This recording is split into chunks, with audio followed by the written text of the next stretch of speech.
শেষ কথা হলো, মনে রাখবেন, রমজানকে যে কদর করে না, রমজানেও যে গুনাহ করে, রমজানেও যে জাহান্নাম থেকে বাঁচার চেষ্টা করে না, রমজানেও যে জান্নাতের আমল করার চেষ্টা করে না, ভাই আমার, ছেলেরা আমার, বাবা আমার, পর্দার আড়ালের মা বোন আমার, সবাইকে এই শেষ কথা বলি। আল্লাহ রসুল বলছে, জিব্রাইল আইসা রমজানের শেষ দিন নবীজিকে আইসা বলে গেছে, ইয়া রসুল আল্লাহ, এত বড় রমজান পেল,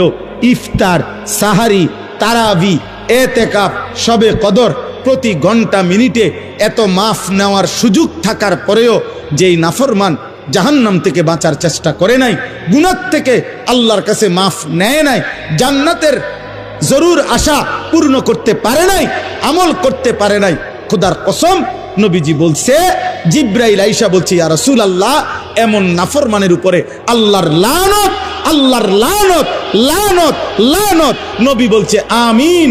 আমিন। মানে নবী বলছে, হ জিব্রাইল, আমিও বললাম আল্লাহ, এমন লানত আপনি কবুল করেন এই নাফরমান উম্মতের উপরে, আমি নবীরও লানত।